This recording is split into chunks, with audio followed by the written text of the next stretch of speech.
Dad, how do you like the $100,000 I gave you through Brenda? My millionaire son came to visit me on my birthday and asked. I laughed bitterly. Son, she only gave me a pair of socks. At that moment, a new car pulled up outside my driveway, and his wife got out. Betrayal or justice? The consequences will be loud. Before we continue, please subscribe to the channel, and write in the comments what time it is where you are now. The gift bag weighed nothing. I stood at my front door, staring at the cheap plastic handles, feeling the emptiness before I even looked inside. Brenda had thrust it toward me from her car window without meeting my eyes, and now she was gone, taillights disappearing down the street before I could invite her in for coffee. I walked back into my rental house and set the bag on the kitchen table. The afternoon light came through the window at an angle that made everything look dusty and small. This place had 2 bedrooms and a kitchen that barely fit a table for 4. Not like the house I'd owned for 30 years, the one with the backyard where Woodrow learned to throw a baseball, the one with the finished basement and the mortgage I'd paid off 5 years early. I opened the bag slowly, like it might contain something fragile. Socks. A pair of black dress socks, still attached with a plastic clip. The price tag dangled from one ankle. $5.99. Discount store brand. My 62nd birthday gift. I sat down hard in the chair, the same chair I'd sat in every night for 4 years now, eating dinners for one. The socks felt scratchy between my fingers. I turned them over, checked for a card. A note. Anything. Nothing. Just socks that Woodrow, my son, my only child, had apparently asked his wife to deliver while he was extremely busy with the new contracts. That's what Brenda had said, standing in her idling Honda Civic, one hand on the wheel, ready to leave before she'd even arrived. This is from Woodrow. He's extremely busy with the new contracts. Happy birthday. No smile, no warmth, just words delivered like a court summons. I set the socks down next to the single-place setting I'd arranged that morning. 1 plate, 1 fork, 1 knife. I'd even put out a cloth napkin, the nice ones from before, trying to maintain some dignity. The casserole in the oven filled the small kitchen with the smell of cheese and chicken, enough for 3 people. I'd made too much again. I always made too much. He's building something important, I said aloud to the empty room. My voice sounded hollow. Success requires sacrifice. I understand that. But I didn't understand. Not really. Not when I walked past the photo on the mantel. Woodrow in his graduation gown, my arm around his shoulders, both of us grinning like we'd won the lottery. That was 15 years ago, back when I still had the house, back when I thought I was building something for both of us. The memory arrived without invitation.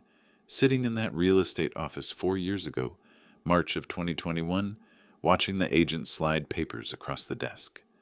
My hand had shaken when I signed.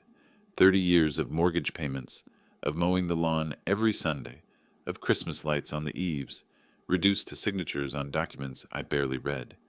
The agent had talked about market conditions and equity and comparable sales, but all I heard was the sound of my pen scratching across lines, giving away my home. Then the bank, 2 weeks later. I'd walked in with trembling knees and walked out, having handed my son a check for $200,000. Woodrow had hugged me so hard I couldn't breathe. Dad, this investment will change everything. Once we expand, I'll buy you a new house, something even better. I promised. I'd believed him. Why wouldn't I? He was my son. He had a business degree from a good school, a plan, a vision. He'd shown me spreadsheets and projections and letters of intent from major clients. The expansion would double his revenue within 2 years, he said. Triple it within 5. He'd be able to pay me back, and then some. 4 years later, I was still waiting in a rental house that smelled like someone else's cigarette smoke embedded in the walls. I pulled the casserole from the oven and served myself a portion that looked lonely on the plate. Sat back down at the table. The empty chair across from me seemed to grow larger as I ate, like it was expanding to fill the space where a family should be. I'd hoped Woodrow might stop by. Brenda had said he was busy, but surely he'd make time for his father's birthday. Surely he'd want to celebrate together, like we used to.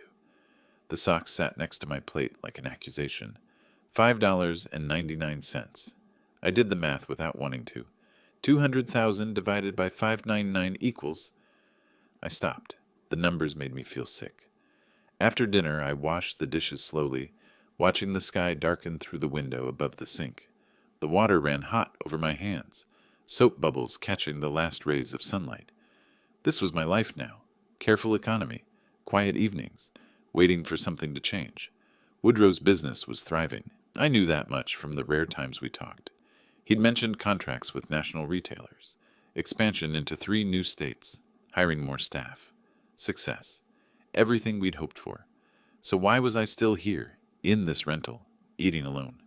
The phone rang just as I pulled the plug from the drain. I dried my hands on a dish towel and picked up, expecting a robocall, or maybe a wrong number. Dad?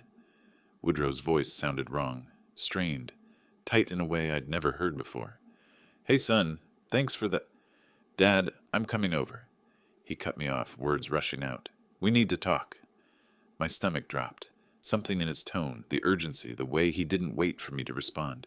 Is everything all right? I'll be there soon. Don't go anywhere. The line went dead. I stood holding the phone, staring at the black screen, feeling my heart rate pick up. The kitchen suddenly felt too small, too quiet. Outside, a car passed on the street, headlights sweeping across the wall. I looked at the cheap socks on the table, at the photo on the mantel, at the empty chair. Something was coming. Something had shifted.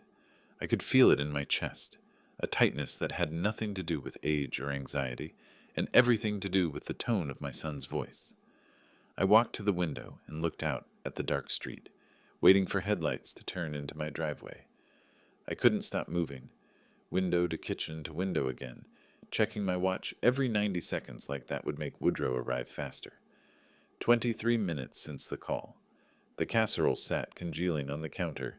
I picked up the socks, set them down, picked them up again. My hands needed something to do. When headlights finally swept across the living room wall, I was at the window before his car engine stopped. Woodrow climbed out slowly, like a man carrying weight on his shoulders. Even in the porch light, I could see exhaustion carved into his face. I opened the door before he knocked. Hey, Dad. He stepped inside, and I noticed immediately that he didn't smile. Didn't make eye contact for more than a second. Nice night? Is it? I closed the door, watched him stand in the middle of my small living room like he didn't know what to do with his body. You sounded worried on the phone. Did I?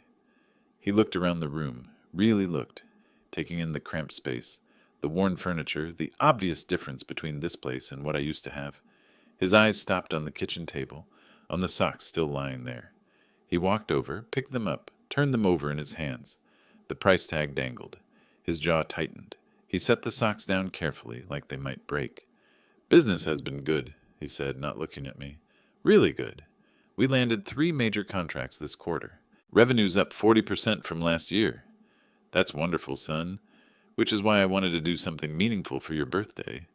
He turned to face me then, and something in his expression made my chest constrict.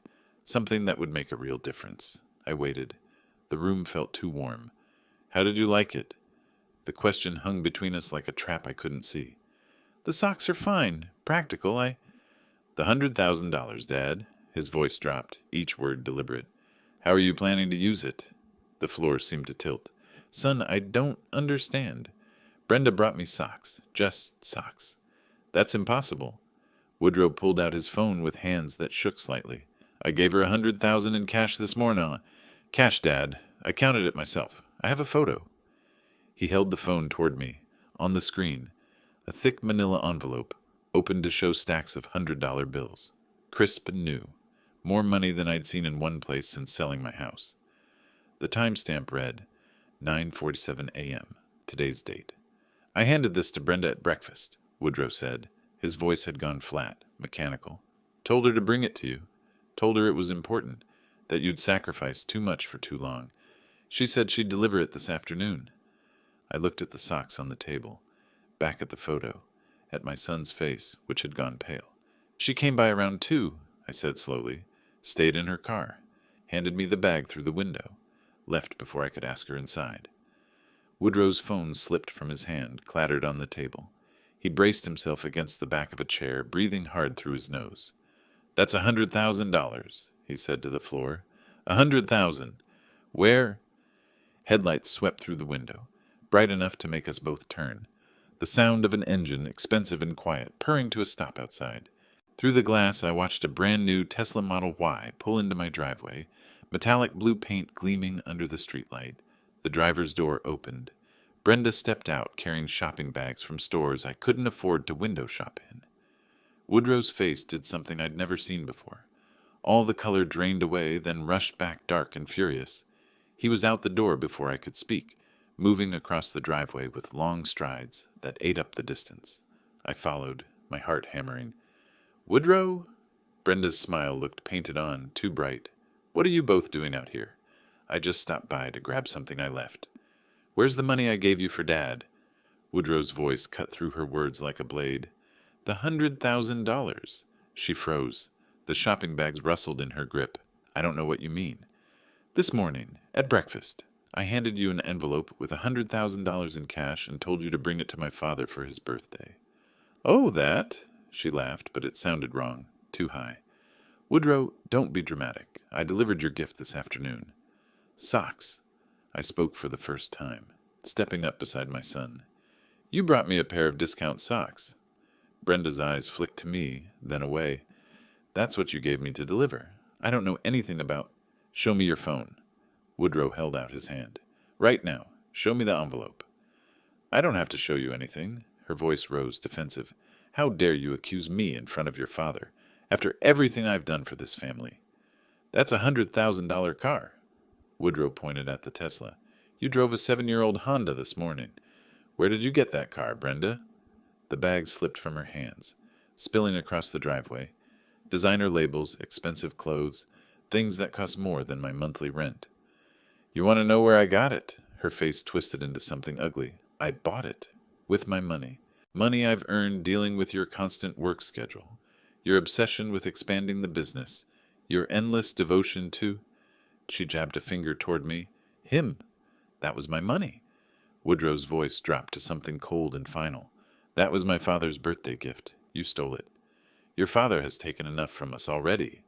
Brenda's voice cracked like breaking glass. "You sold your house for him, gave him everything, and he still expects more. $100,000? For what? So he can live like a king while we struggle?" "We're not struggling." Woodrow spoke each word carefully, like explaining something to a child. "We have a 6-bedroom house. You drive a luxury car now, apparently. We took 2 vacations last year. The only one struggling is my father, who gave up his home so I could build something." "You're choosing him over me." She stepped back toward the Tesla, eyes wild. "After everything I've sacrificed, after standing by you through every late night, every business trip, every—" "Get in your car." Woodrow's voice could have frozen water. "We'll discuss this at home." "Discuss?" She let out a sound halfway between a laugh and a sob. "There's nothing to discuss. You've already made your choice." I said, "We'll talk at home." He walked to his own car without looking back, shoulders rigid, hands clenched at his sides. The engine started. He pulled out of the driveway without waiting. Brenda stood in the dark next to her expensive new car, shopping bags scattered around her feet like evidence at a crime scene. She looked at me once, and what I saw in her face wasn't remorse or shame. It was hatred. Then she got in the Tesla, reversed too fast, and disappeared down the street in the opposite direction from Woodrow. I stood alone in my driveway, looking at the drop shopping bags, at the spot where $100,000 had been stolen from me by someone who'd sat at my dinner table and smiled, while serving herself my food. Inside, the cheap socks still sat on the kitchen table. $5.99. The coffee had gone cold an hour ago. I sat at my kitchen table, staring at the socks, still lying where I'd left them the night before, watching sunlight creep across the worn tablecloth. I hadn't slept. Every time I closed my eyes, I saw Brenda's face in the driveway, twisted with hatred, shopping bags scattered at her feet like confetti at a funeral. My phone rang at 8:15. "Dad?" Woodrow's voice sounded hollow, scraped raw. "I stayed at a hotel last night. I couldn't be in that house with her." I straightened in my chair, gripping the table edge. "Where are you now?" "Still here. The Hampton Inn on Division." A pause stretched between us, filled with things neither of us wanted to say. "I'm filing for divorce today. I need to know, did I do the right thing?" The question hung in the air like something fragile that might shatter if I answered wrong.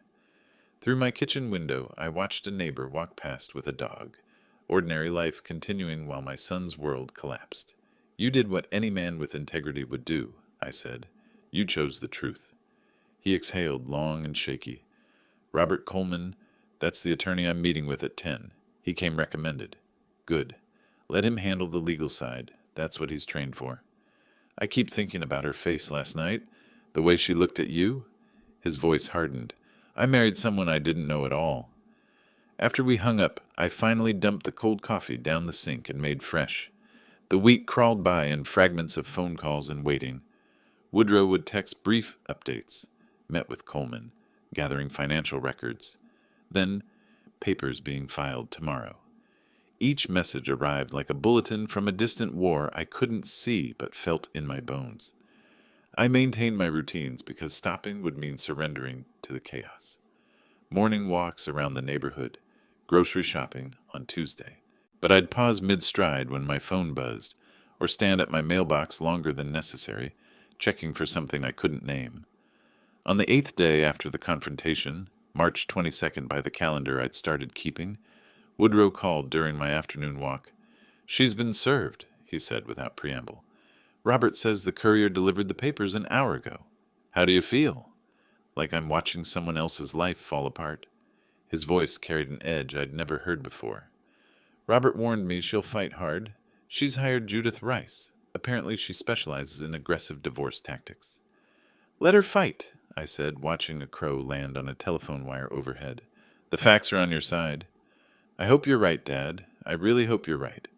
The call came 3 hours later. I was in my living room trying to read a book I'd already forgotten twice, when my phone lit up with Brenda's name.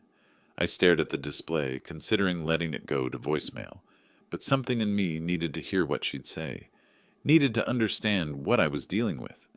Hello, Brenda. This is all your fault. Her voice exploded through the speaker, so loud I pulled the phone away from my ear. You poisoned Woodrow against me. You couldn't stand seeing him happy with someone else. I stood up, began pacing the small room, kept my voice level. You stole $100,000 meant for me. That's not my doing. That's yours. I didn't steal anything. That money should have been invested in the business, in our future, not wasted on you. She was crying now, or pretending to. Hard to tell which. You've taken enough from us already. Years of Woodrow choosing you over me, putting your needs first, and now this. Brenda, I haven't asked my son for anything. He chose to give me that money. You chose to take it. You think you can destroy my life and walk away? Her voice dropped to something cold and sharp. You're going to regret interfering in my marriage. I'll make sure of it. My hand tightened on the phone. Are you threatening me? Take it however you want. The line went dead. I stood in the center of my living room holding the silent phone, looking out at the quiet street where nothing had changed. A car passed. The crow was still on the wire. The world kept turning while threats landed in my ear like stones. 3 days later, on March 25th, the letter arrived. I opened it standing by my front door, registered mail requiring my signature. The return address read, Judith Rice, Attorney at Law, Family Practice. Inside, 3 pages of legal letterhead, detailed demands that made my chest tighten. I sat down at the kitchen table and read it again, slowly this time, retrieved a pen from the drawer and began highlighting key phrases. Equitable distribution of marital assets, including 50% of business equity. Compensation for emotional damages sustained during marriage. Additional claim against Hubert Murphy for willful interference in marital relationship, seeking damages in the amount of $50,000. I set the pen down carefully, read the paragraph about me a third time to make sure I understood correctly. Brenda wasn't just fighting the divorce. She was coming after me directly, claiming I'd deliberately sabotaged her marriage, demanding money I didn't have for damages I hadn't caused. The audacity of it struck me first, then the danger. She'd stolen from me, and now she was positioning herself as my victim, trying to rewrite the narrative, make herself the injured party deserving compensation. I looked at the cheap socks, still on the counter where I'd moved them days ago. $5.99. She'd stolen 100,000 and given me $5.99, and now she wanted 50,000 more. So that's how she wants to play it, I said aloud to the empty kitchen. My voice sounded different, harder. Fine, let's play. I folded the letter carefully, slipped it back in the envelope, and placed it in a drawer. Not hiding it, filing it. The first piece of evidence in whatever came next. Outside, the afternoon sun cast long shadows across my small rental.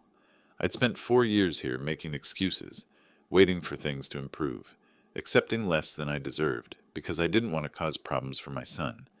That was finished now. Brenda had made this personal. She'd threatened me, blamed me, tried to make me the villain in her story of theft and betrayal. But she'd made one critical mistake. She assumed I'd stay passive. She assumed I'd accept her version of events and fade into the background, while she took whatever she could grab. She didn't know me as well as she thought.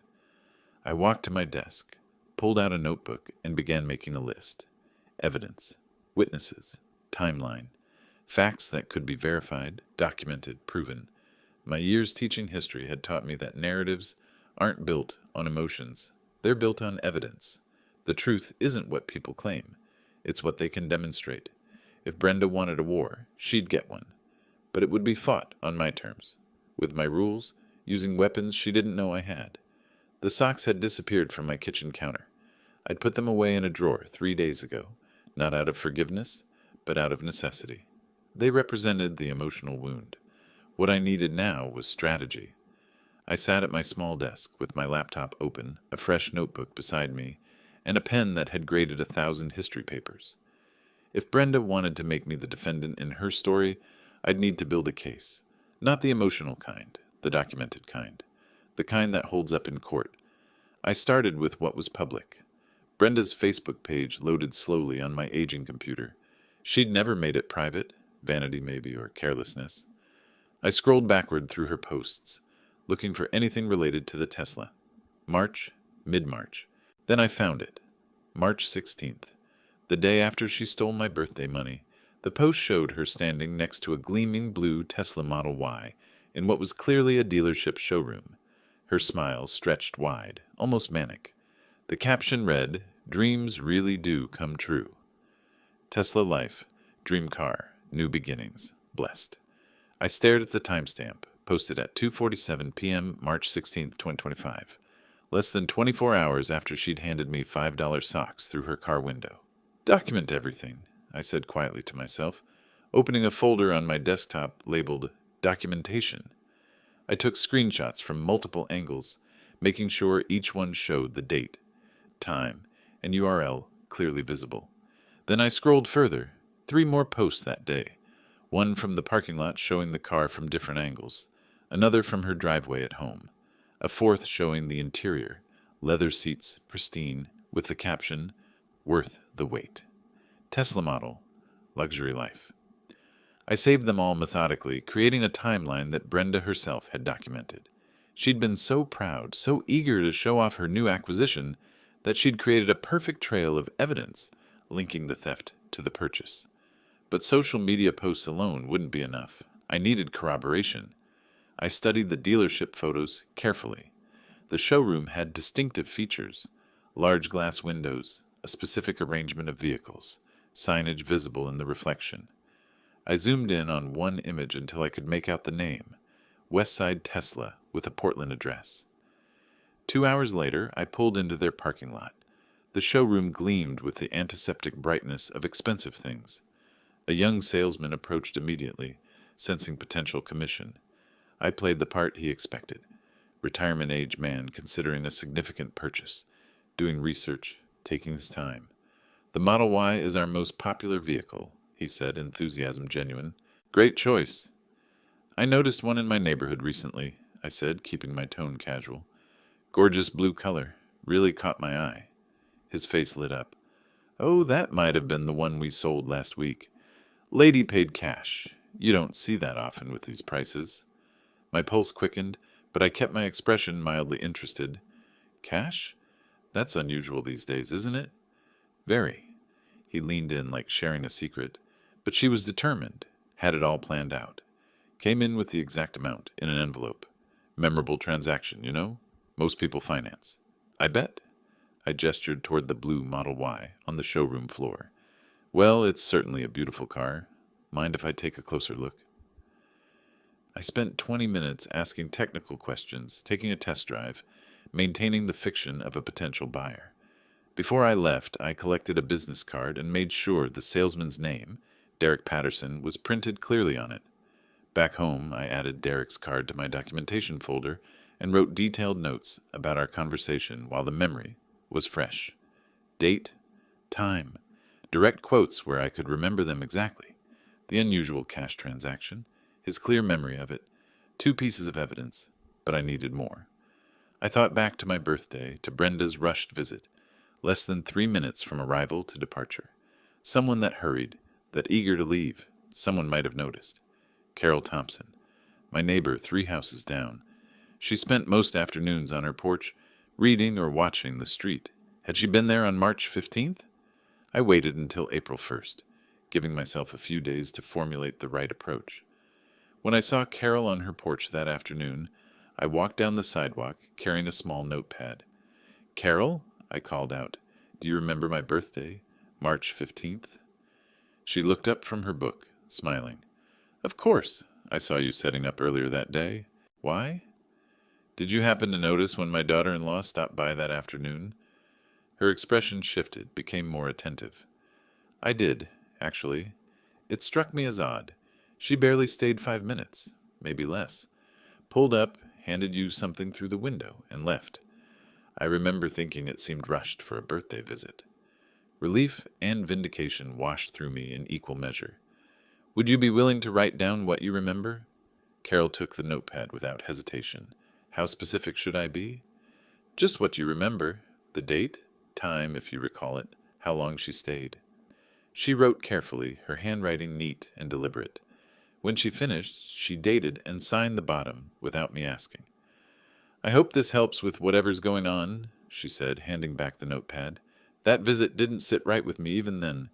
You don't treat family like that, especially on their birthday." I read her statement standing on her porch. Clear, factual, dated, and signed. A neighbor's testimony placing Brenda at my house for less than 5 minutes on March 15th, contradicting any claim that she'd spent time with me or properly delivered a gift. "Thank you, Carol. You have no idea how much this means." That evening, I spread the evidence across my kitchen table like pieces of a puzzle assembling themselves. Facebook posts with timestamps showing Brenda celebrating her new Tesla on March 16th. A business card from a salesman who remembered her unusual cash purchase. A signed statement from a neighbor who witnessed her rushed, dismissive birthday visit. 3 independent sources, 3 different perspectives, all telling the same story. Brenda had stolen money meant for me and immediately spent it on herself, documenting her own crime through careless vanity. I took photos of everything arranged together, then carefully filed each piece in protective sleeves in a 3-ring binder. The binder went into a folder. The folder went into my desk drawer, right next to Judith Rice's demand letter. This was only the beginning. I knew that. Brenda's attorney would argue, deflect, try to reframe the narrative. But evidence doesn't lie. Facts don't shift based on who's telling the story. I'd been a history teacher for 35 years. I knew how to research, how to verify sources, how to build an argument that could withstand scrutiny. Brenda thought she was fighting an old man who'd roll over and accept her version of events. She was wrong. I picked up my phone and texted Woodrow. "Need to talk to Robert Coleman. I have evidence that might help your case." His response came back within minutes. "Call him tomorrow. I'll let him know you're reaching out." "What kind of evidence?" I typed carefully. "The kind that proves she documented her own theft. She posted everything online. 3 dots appeared, disappeared, appeared again. Finally. Of course she did." I set the phone down and looked at the binder on my desk. 3 pieces of evidence. Enough to establish a pattern, support a narrative, demonstrate that I wasn't making accusations. I was documenting facts. But deep in my gut, I knew this was just the opening move. Brenda had threatened me. She'd tried to make me the villain. She'd demanded $50,000 for damages I didn't cause. She wanted a fight. I was giving her one. But not with anger or emotion, with documentation. with evidence, with the patient, methodical accumulation of truth that she couldn't argue away or reframe. Let her attorney send threatening letters. Let Brenda rage and blame and play the victim. I had receipts. The folder sat on my kitchen table like a loaded weapon. 3 days had passed since my text to Woodrow about the evidence, and now, on April 5th, I was reviewing everything one final time before my meeting with Robert Coleman. I spread the documents across the table in chronological order. Facebook screenshots showing Brenda's Tesla posts from March 16th. Timestamps clear and unambiguous. Carol's handwritten statement, dated and signed, describing the 2-minute birthday visit. My typed notes from the dealership conversation with Derek Patterson, complete with his business card stapled to the corner. And finally, a printout of Woodrow's photograph, that manila envelope stuffed with $100 bills, time-stamped the morning of my birthday. Each piece connected to the next, like links in a chain. Theft, purchase, deception, documentation. Yet I slipped everything back into the folder and drove downtown. Robert Coleman's office occupied the 14th floor of a glass tower with a view of the Willamette River. His handshake was firm, professional, but his eyes widened slightly when I began removing documents from my folder. "Mr. Murphy," he said, arranging the papers across his polished desk, "this is remarkably thorough. Most family members in these situations react emotionally. You've approached this like a professional investigator." "I was a history teacher," I said. "Research and documentation were my profession for 30 years. He studied the Facebook posts, cross-referenced the timestamps, examined Carol's statement. "This witness, your neighbor, she's willing to testify if necessary." She offered without me asking. Robert leaned back in his chair, fingers steepled. "This changes our strategy significantly. We were prepared to argue theft based on Woodrow's testimony and the photo. But this," he tapped the screenshots, "she documented her own crime, posted it publicly within 24 hours. "Arrogance," I said, "or maybe she didn't think anyone would connect the dots. Either way, it's evidence a jury would understand immediately." He paused, looking at me directly. "The first hearing is April 10th, 5 days from now. Woodrow asked specifically if you'd attend. For support." Something in my chest tightened. The idea of sitting in a courtroom, watching this play out, being in the same room as Brenda, it felt like stepping into a gladiatorial arena. But Woodrow had asked.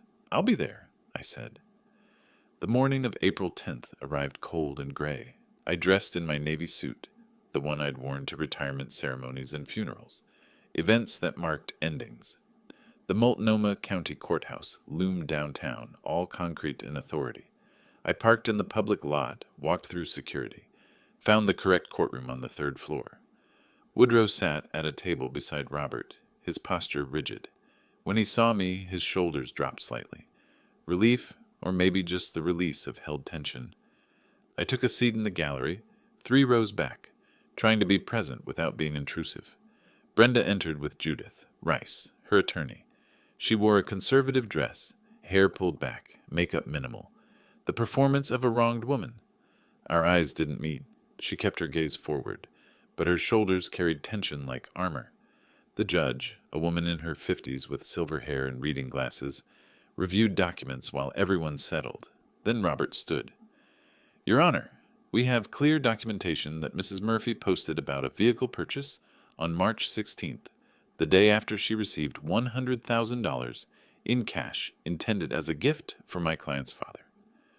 He displayed the Facebook posts on a screen, Brenda's smiling face next to the Tesla, hashtag celebrating her dream coming true. "The timing is not coincidental." Judith Rice half stood. "Objection, circumstantial." "Overruled." The judge didn't look up from the screen. "Continue, Mr. Coleman." Robert walked through each piece methodically, the neighbor's statement establishing the brief birthday visit, the dealership information about an unusual cash purchase, Woodrow's photograph of the original envelope, the timeline connecting every point. I watched Brenda's back stiffen with each revelation, watched Judith lean close to whisper urgently. They hadn't expected this. They'd assumed we had only Woodrow's word against hers, emotions against denials. They'd been wrong. The judge removed her glasses, set them on the bench. "Given the documentation presented, I'm ordering a full investigation into the financial transactions in question." Mrs. Murphy, you'll need to provide complete banking records for the past 6 months. We'll reconvene once that investigation is complete. The gavel fell like a door slamming shut. Outside the courtroom, Robert caught up with me in the hallway. This went better than I expected. The judge's order for a financial investigation essentially validates our claims. So we won? Woodrow asked, hope threading through exhaustion.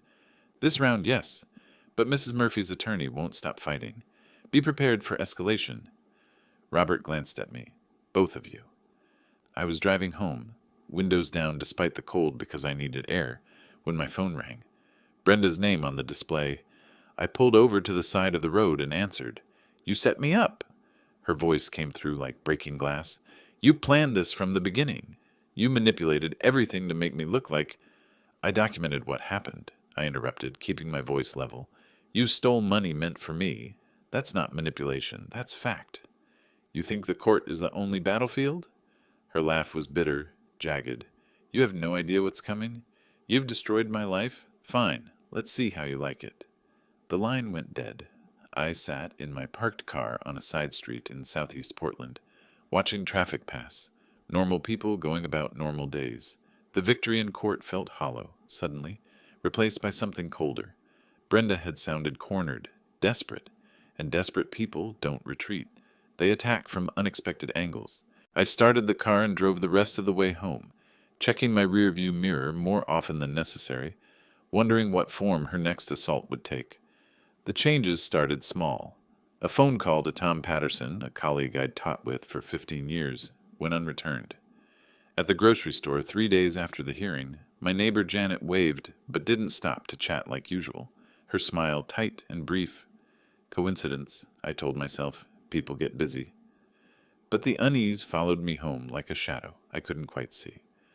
On April 15th, I was working in my small garden, pulling weeds from around the tomato plants I'd started too early, when a car pulled up.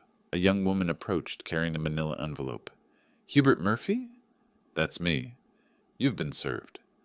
I signed her tablet, accepted the envelope, and she was gone before I could ask questions I didn't really want answered. Inside, I brushed dirt from my hands and opened the documents at my kitchen table. Civil complaint, Brenda Murphy versus Hubert Murphy. My eyes tracked down the page, each line worse than the last. $75,000 in damages, defamation, emotional distress, intentional interference in marital relations. The language painted me as a toxic, controlling father-in-law who had fabricated evidence and manipulated my son against his innocent wife. I read it twice. The accusations were outrageous, but they were also calculated, strategic, designed to make me look vindictive and obsessed. She's trying to make me the villain in her story, I said to the empty kitchen. 3 days later, on April 18th, I sat across from Robert Coleman again, the complaint between us. This lawsuit is legally thin, Robert said, flipping through pages. She'd have trouble proving fabrication when we have documented evidence, but that's not really the point. What is the point?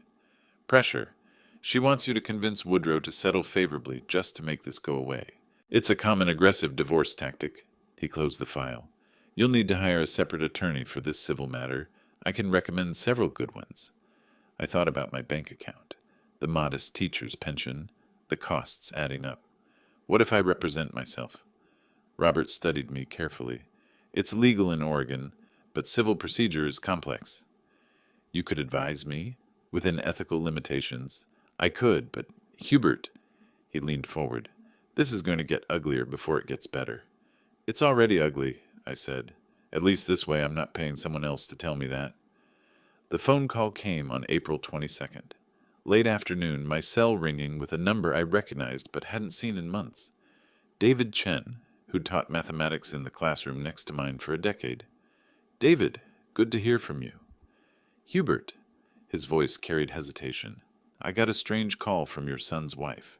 She seemed quite upset, said some concerning things about family interference. My hand tightened on the phone. What exactly did she tell you?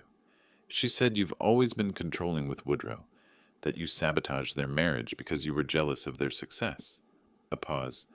This doesn't sound like you, but I had to ask. I stood, began pacing my living room. Here are the facts. She stole $100,000 that my son sent me for my birthday. When he discovered the theft, he filed for divorce. Everything else is her attempt to avoid accountability. The silence stretched long enough that I wondered if we'd been disconnected. Then, I thought there had to be more to it. Thanks for being straight with me. After we hung up, I made a list. Everyone who might be in Brenda's contact list from years of family gatherings. Former colleagues, neighbors, friends I'd introduced her to at retirement parties. The pen pressed harder against paper as the names accumulated. Over the next few days, I discovered she'd contacted at least 6 people. Most calls followed the same pattern. She was the victim. I was manipulative. Woodrow was under my control. Some who knew me well dismissed her immediately. Others, like Janet at the grocery store, weren't sure what to believe. The isolation hurt worse than the lawsuit. Decades of building a reputation of being known as fair and decent, undermined by someone willing to lie systematically to anyone who'd listen. I was sitting at my kitchen table, staring at the list of names, when my laptop chimed with an incoming video call. Woodrow's face filled the screen, and he looked terrible, exhausted, angry, something desperate around his eyes. "Dad, I just found out about the lawsuit, and I've been getting calls.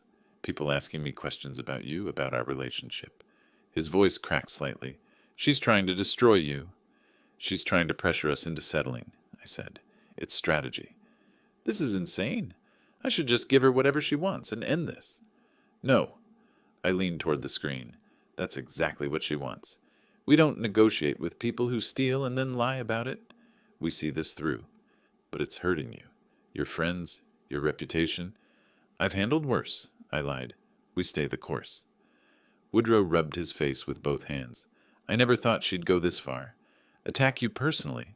Lie to people you've known for years. What kind of person does that?"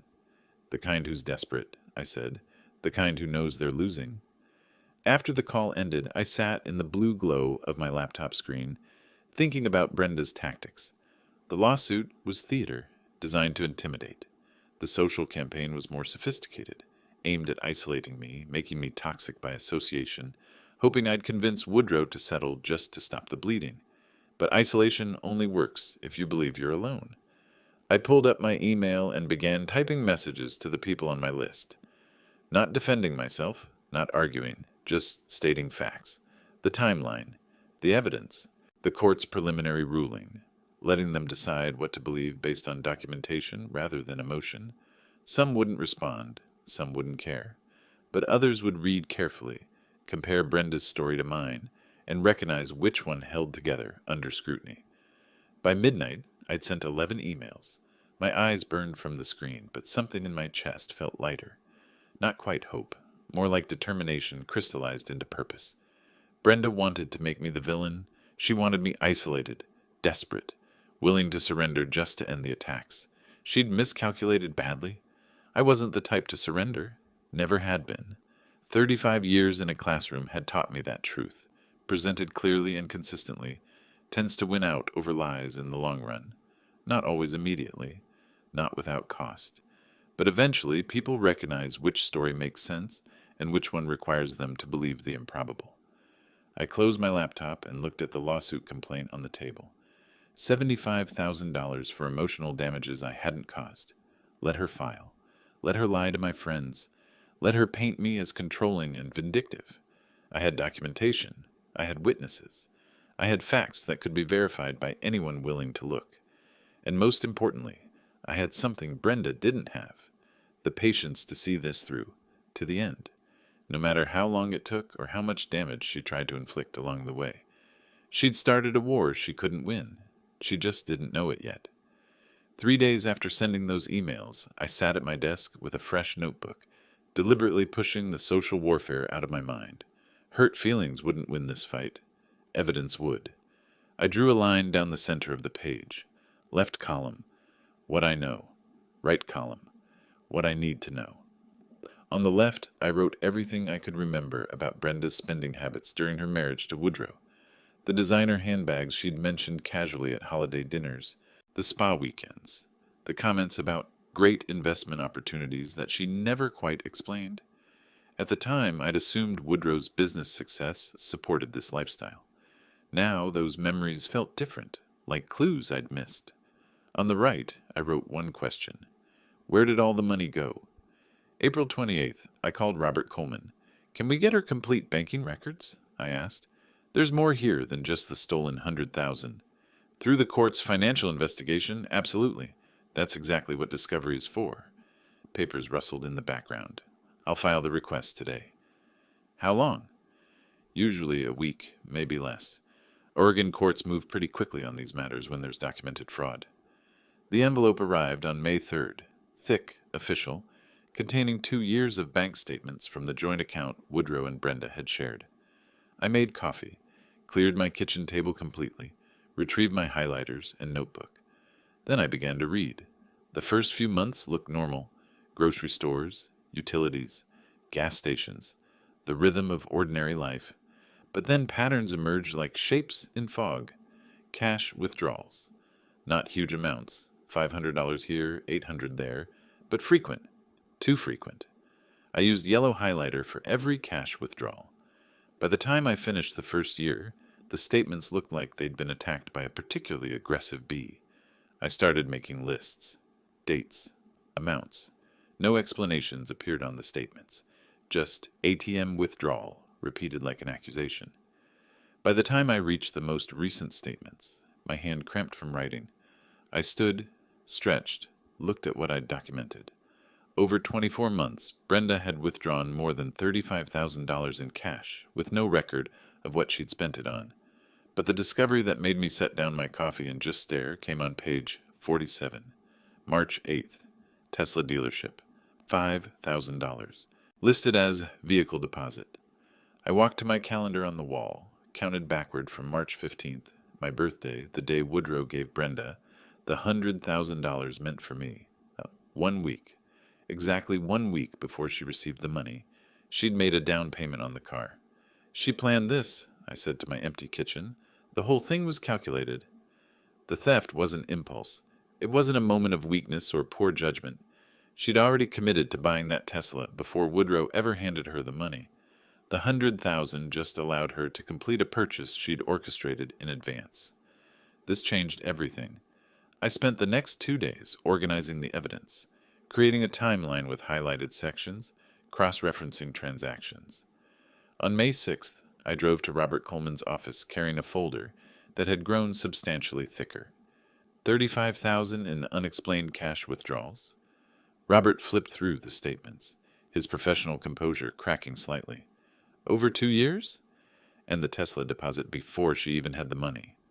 I slid the March 8th statement across his desk. This wasn't impulse. It was a plan. Robert studied the document, his finger tracing the date. This changes everything. When we present this at the next hearing, we're not just showing she stole your birthday gift. We're showing a pattern of financial deception throughout the marriage, premeditation, systematic depletion of marital assets. He looked up at me, and something in his expression had shifted from professional respect to genuine admiration. You've built a case that any prosecutor would envy, he said. Most clients' family members get emotional and reactive. You got methodical and thorough. I was a history teacher, I reminded him. Primary sources, documentation, verification. It's what I know how to do. Well, it's about to pay off. Robert began making notes on a legal pad. The next hearing is scheduled for May 12th. 6 days from now, Judge Chen will see this evidence, and it's going to be very difficult for Brenda's attorney to explain away a deposit made before the money was stolen. Driving home, I felt something I hadn't felt in weeks. Genuine hope. Not the desperate kind that comes from wishing things would improve, but the earned kind that comes from building something solid. Evidence, documentation, facts that couldn't be argued away or reframed. Brenda had been careless. She documented up her own crimes, first with social media posts about the Tesla, now with financial records showing she'd planned the purchase before the theft. Her arrogance, her certainty that no one would look closely enough or care enough to investigate, had created a paper trail that led directly to her guilt. The civil lawsuit she'd filed against me suddenly felt less threatening. Let her claim I'd defamed her or interfered in her marriage. I had bank statements showing systematic financial misconduct. I had dates proving premeditation. I had a timeline that couldn't be manipulated or denied. At home, I made dinner, something simple, pasta with vegetables, and ate at my kitchen table surrounded by organized folders of evidence. The cheap socks had long since disappeared into a drawer somewhere, irrelevant now. What mattered was documentation, truth, the patient accumulation of facts that would speak louder than any accusation or lie. May 12th was 6 days away. 6 days until Brenda would sit in a courtroom and watch her carefully constructed lies collapse under the weight of her own financial records. I cleaned my dishes, put away the folders, and allowed myself a moment of satisfaction. Not victory, not yet, but the certainty that I'd done the work necessary to achieve it. Whatever happened in that courtroom, I'd be ready. May 12th arrived with gray skies and the threat of rain. I dressed in my navy suit for the third time, checked my wallet for parking money, and reviewed my notes one final time at my kitchen table. The file containing all the financial evidence sat beside my coffee cup. Though I wouldn't need to bring it, Robert had everything prepared. The drive downtown felt different this time, less anxious, more like a soldier heading to a battle he knew he could win because he'd done the reconnaissance, understood the terrain, prepared properly. I found the same parking spot I'd used before, walked through the same security checkpoint, climbed the same stairs to the third-floor courtroom. But when I entered and took my seat in the gallery, my posture was different, straighter, more confident. Woodrow sat at the attorney's table beside Robert, his shoulders tight with tension. When he glanced back and saw me, something in his face relaxed slightly. I nodded once. We were here. We were ready. Brenda entered with Judith Rice, and I watched her carefully. She wore a conservative gray suit, her hair pulled back severely, makeup minimal. The costume of someone trying to look wronged and dignified. But there was tension in her jaw, a tightness around her eyes. She knew something was coming. She just didn't know what. Judge Chen took the bench promptly at 9. We're here for the continued hearing in Murphy regarding the financial investigation ordered by this court. Mr. Coleman, you may proceed.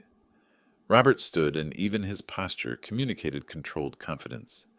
Your Honor, the financial investigation has revealed a pattern of misconduct, far beyond the original theft we documented. He gestured, and the courtroom screen lit up with the first bank statement, transactions highlighted in yellow. Over a 24-month period, Mrs. Murphy withdrew more than $35,000 in cash from the marital account. These withdrawals have no corresponding documentation, no explanation, no record of legitimate expenses. The screen changed, showing page after page of highlighted withdrawals. I watched Brenda's shoulders tense, watched Judith Rice lean over to whisper urgently. However, Your Honor, the most significant evidence is this. Robert's laser pointer highlighted a single transaction. March 8th, 7 days before Mr. Hubert Murphy's birthday, Mrs. Murphy made a $5,000 deposit to the Tesla dealership. He paused, letting the date sink in. This proves the vehicle purchase was planned before she ever received the $100,000 meant for Mr. Murphy's father. This was not impulse. This was calculation. This was premeditated theft. Judith Rice stood quickly. Your Honor, Mrs. Murphy's use of marital funds during the marriage was entirely legal. The timing of this deposit may simply be coincidental. Counselor, Judge Chen's voice cut through the objection like a blade. We're not discussing marital funds. We're discussing money that never legally belonged to your client. It was stolen before reaching its intended recipient. Judith sat down faster than she'd stood up.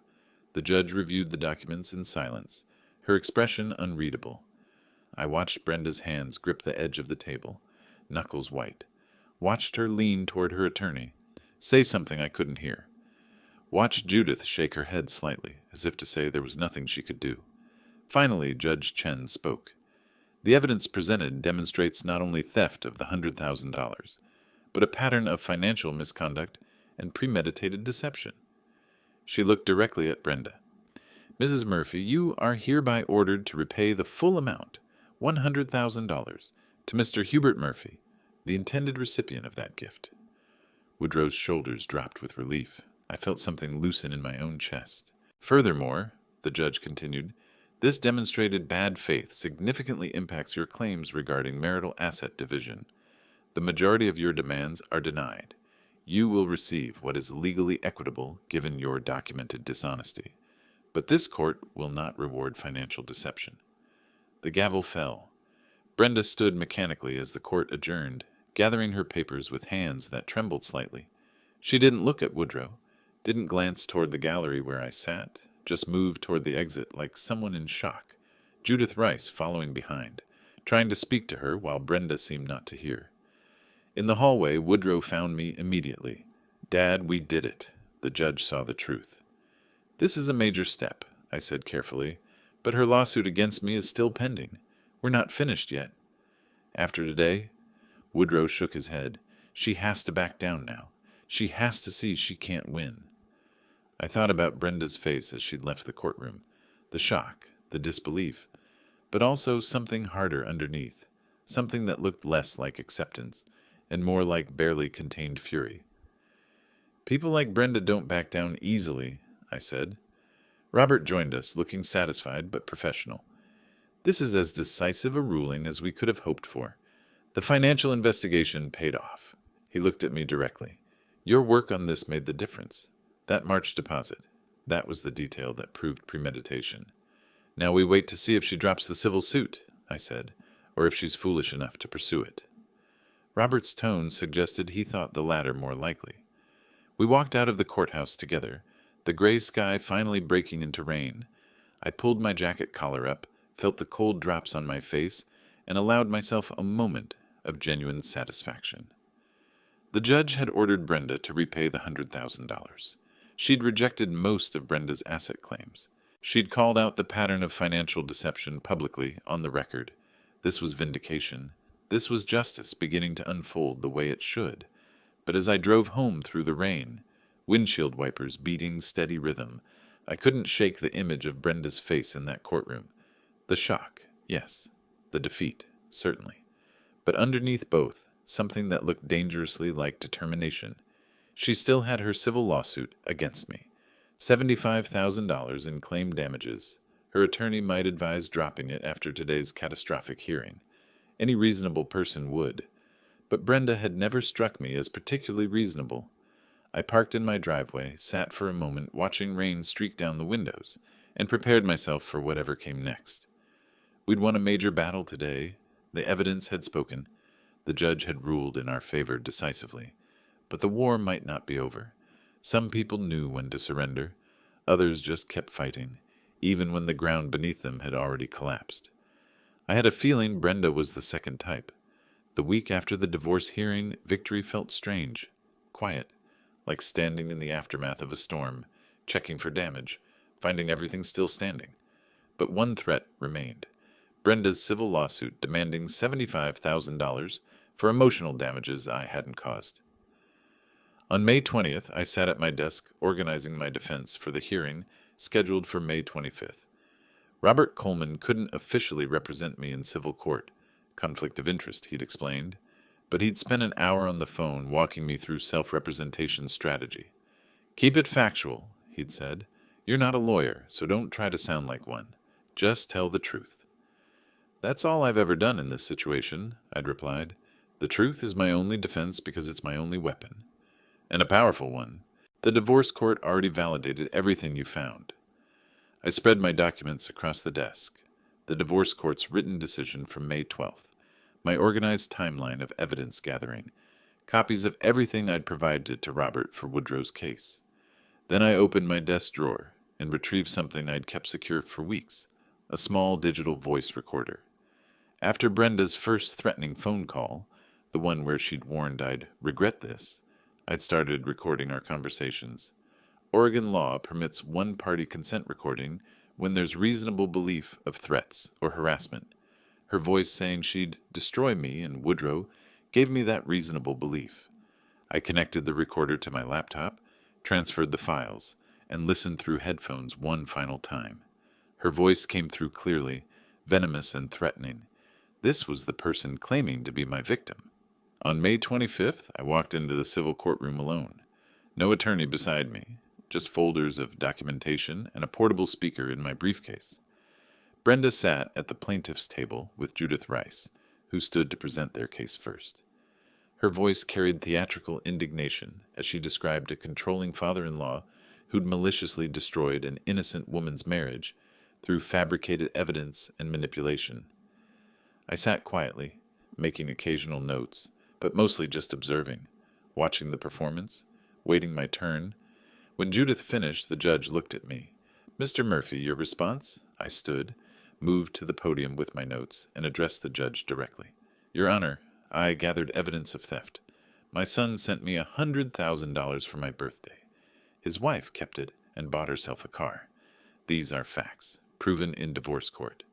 I gestured to my documentation. I didn't fabricate anything. I documented what actually happened and provided it through proper legal channels to my son's attorney. I walked through my evidence gathering step by step. Social media posts, public information, neighbor testimony, voluntary statement, dealership conversation, legal inquiry, banking records obtained through court-ordered discovery. Everything I found was verified as truthful by Judge Chen in the divorce proceeding, I said. "I'm not defending against accusations of lying because the truth has already been established in another court." Then I retrieved the portable speaker from my briefcase. "However, there is one piece of evidence I'd like the court to hear. After the first divorce hearing, Mrs. Murphy called me. I recorded these calls legally under Oregon's one-party consent law, which permits recording when there's reasonable belief of threats." I connected my phone to the speaker and pressed play. Brenda's voice filled the courtroom, sharp and clear. "You think you can destroy my life and walk away? You're going to regret interfering in my marriage. I'll make sure of it. I'll destroy you and Woodrow both if I have to." The recording continued for 30 seconds. When it ended, I looked at the judge. "I recorded these calls legally after her first threat. This is who was actually threatening whom, Your Honor." I returned to my seat. The judge made notes. Brenda's face had gone pale. "I'll issue a written ruling within 72 hours, the judge said. 3 days later, on May 28th, the decision arrived by mail. I read it standing in my kitchen, coffee growing cold on the counter. The lawsuit was dismissed. Completely. The judge's language was precise and damning. The claims were without merit, appeared retaliatory in nature, and constituted potential abuse of the judicial system to punish someone for providing truthful evidence. Moreover, Brenda was ordered to pay my court costs, $3,500. I set the document down carefully and walked to my window. The street outside looked ordinary, cars passing, neighbors walking dogs, life continuing its normal rhythm. But something fundamental had shifted. Every legal battle was finished, every threat neutralized, every accusation answered with documented truth. Brenda had tried to make me the villain through lies, lawsuits, and social warfare. The courts had responded by validating everything I'd documented and penalizing her for the attempt. This wasn't revenge. This was justice working exactly as it should, slowly, methodically, but inevitably reaching the truth. I called Woodrow that evening. "It's over," I said. "The civil suit was dismissed. She has to pay my costs." The silence on the other end lasted long enough that I thought we'd been disconnected.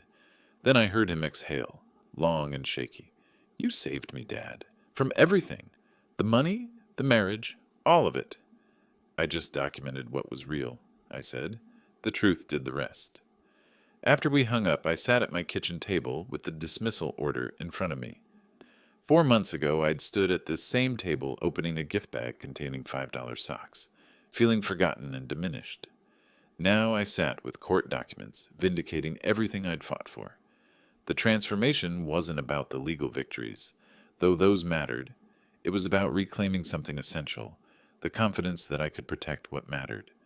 That fairness wasn't just a concept, but something achievable through patience, documentation, and refusing to surrender to lies. Outside, the evening sun cast long shadows across my rental house. I had one more thing to wait for. The $100,000 Brenda had been ordered to repay, plus the $3,500 in costs from this lawsuit. $103,500. But more important than the money was what it represented.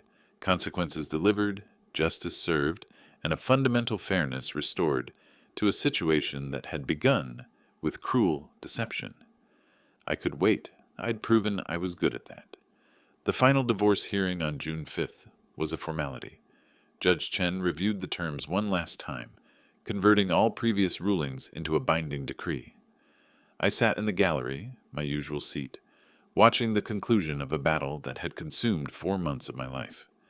Brenda received $40,000 from the marital home sale. That was all. Everything else, Woodrow's business, his investments, his future, remained his. And she owed me $103,500. The judge addressed the practical issue directly. Mrs. Murphy clearly cannot pay this amount immediately. Therefore, she is ordered to sell the Tesla Model Y within 10 days, with proceeds paid directly to Mr. Hubert Murphy.